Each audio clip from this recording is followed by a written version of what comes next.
Okay, welcome back to the Quick Start. We just completed the ENIU configuration, and now we will configure the RX3i controller. In the GFK 2439, and I'm looking in revision D of the manual, um, this page we're on is 164, or if you're looking at the paper manual, 9-2. Here's again the part number of the catalog. We're looking at the controller, which is a single controller, and we're looking at the templates again, but this is on the controller. So this controller shows each ENIU mapping. This is not fixed. Uh, However, this is recommended the way to map it. In some cases, if you've got a single controller, you would take ENIU1 and put that in the controller.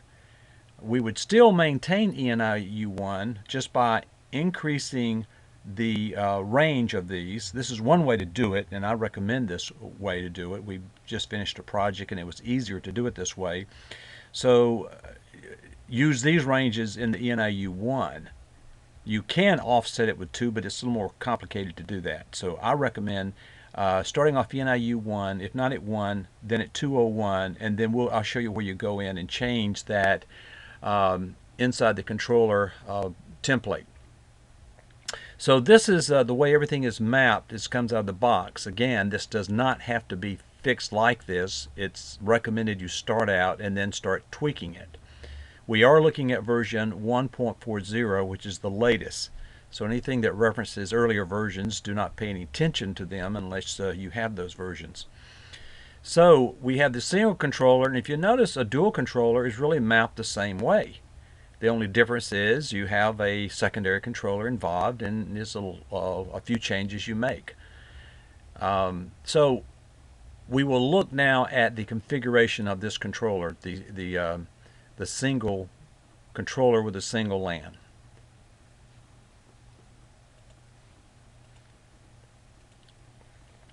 So first thing we do is we restore this project, which is a controller, an underscore CTL, S for single, C for controller, single LAN, and this is configured for 10 NIUs, and that's version 1.4. So after you have that restored, it looks like this. It comes in, and it actually has some red on 4 and 5, some red circles with an X on them because there's no IP address assigned. And here I went in and assigned a unique IP address for this one. Notice also that this one uses the terminal mode, so it has these variables.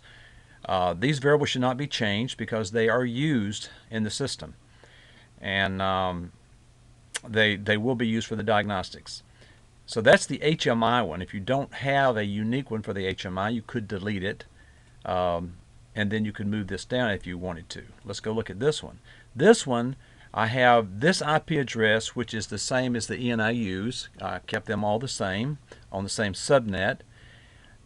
I also have the redundant IP disabled because in this particular case it's a single controller and redundant IP is not needed here, and it will not work here, of course. So on the terminals, these do not need to change. If they are changed, you will have problems. It will not work.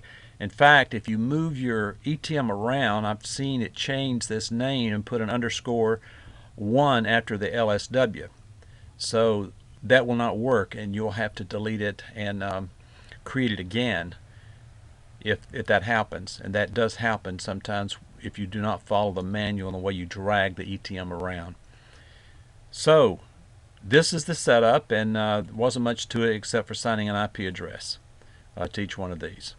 So let's get back over to the configuration of the EGD now. So here we already have some data watch lists set up to help troubleshoot any problems with the configuration in all of the EGD. And then here in the Ethernet global data, notice that this is 10.10.10. That's 10.10.10.101, and it generates this local producer ID. So all this should be kept as is, And then if we go down to the consumed exchanges and look at ENIU1, you'll notice that we're using all symbolics that's coming in from the ENIU. Now the ENIU is in a separate project, so we will not have so many variables here. We do have a variable reducer application. It's a spreadsheet that you'd have to export, and it actually reduces the size of the arrays, and so it does decrease the number of variables. So notice that all of this here agrees with the length and the type that it's talking to that ENIU. This all has to agree here on both sides, on both the ENIU and the controller, and this has to agree. So look at its produced exchange. So we're looking at the consumed exchange for ENIU1.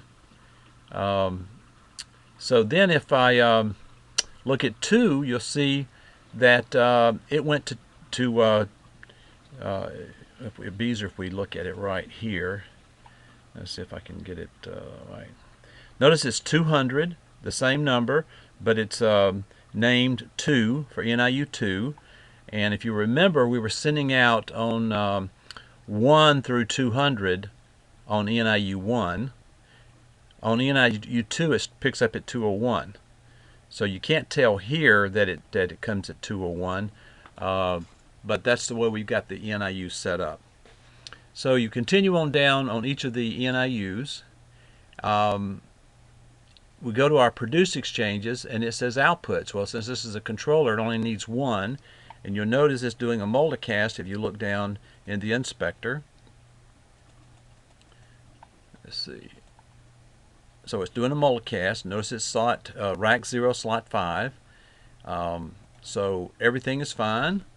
We look over here for the outputs to ENIUs that's being multicast. You notice we're sending 2048, so that means Q1 through 2048 is being sent out, and that is going in to %M1 in the template of the ENIU, which is mapped internally to Q1 on the ENIU. Same with the analog. Here we're sending 512 out, except here on the AQ analog output 1, which is 512. Now, so each ENIU takes what they want, since this is a producer from the controller. So you could use the same thing on each ENIU, which most of the time you don't. We've been through the way you configure it in Quickstart 2 as far as the links go. So that's all there is to it. Now you can just start programming. When you get into your programmer, you'd actually go in and let's just go into this one. You'd actually go in and start keying in your whatever it is. So if you had, let's say, for example, level switch, can't type, and assign that to 1i, for example.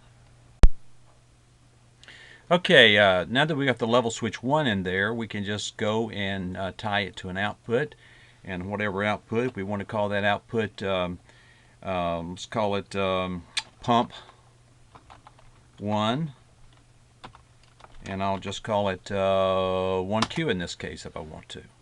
So that way I assigned it. So you notice that programming is no different whether you're dealing with remote I/O or whether you're dealing with local I/O. This is all you have to do is just create these variables as you create your code.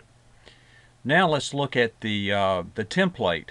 So this block always needs to reside at the top. So if you double click into it, you're going to see some things that you'll need to change. Number one, if you don't have 10 ENIUs, we recommend you changing this.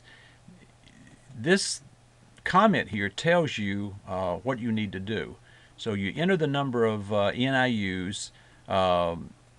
So in this case, let's say we only had 2, so I'd go change that to 2. And it's going to write into that variable, which is here, because this is a user-defined function block that it needs to know. So when you go to run mode, that'll go into here. Notice this first scan contact.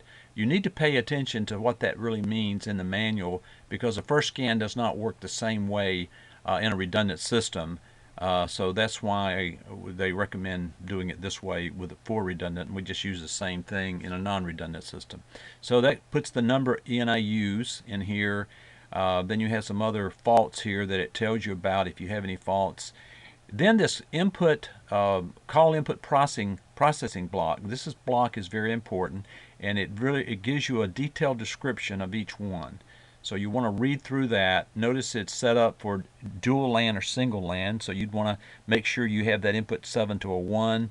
It should be that way on this particular case as we look at it. So input 1 is the NIU, and it should be 1. Highly recommended to be 1. I tried to do it a different way. You can, but like I say, it gets more complex, so I'd rather keep it 1. And then input 2 is the last ENIU, and should be the number of NUs in the system. So if you got 2 NIUs, you'd put 2 there. So in our case, we'd have 1 and we'd have 2. And then is the offset of where the discrete input %I. So if we're starting off with the template, it's going to be 1. But if you're using this single controller, then you may want to have some I/O in the controller. So I recommend starting off at 201 in that case for ENIU 1. So we'd make that offset to input 3 201, which then means we need to change the EGD on the controller, on the NIUs, or what's going on, so that you'll know that, so the controller will know that ENIU 1 is starting at 201. So we'd go back to the NIU, instead of making that 1, we'd make it 201, and then ENIU 2, we'd make the next increment, which would be 401, then 601, and so on. 200 bits on each one. So also with the analog input, same situation there as the discrete. Then input 5 is used if more discrete inputs need to be added. So if you had more than 200, let's say if you went back later and wanted to add on, this is the way you could do it. Instead of going ahead and trying to guess, you could go ahead and do it this way. Otherwise, keep it 0. We found that most installs don't go over 200 discrete for sure. Same thing for analog here, and here's that input 7. So input 7 would be the last, is the number of LANs. And oh, that has the fail mode on the last one. So so there it is. Determine if the inputs hold the last state or set to 0 if communication to the NIUs is lost. 0 means 0 inputs. 1 means hold last state. So then we'd go ahead and default it to 0 to have all the inputs go to 0 on the controller side. So that's the configuration of the processing block, and there's some more notes down here that you can read through and see. This is self-explanatory.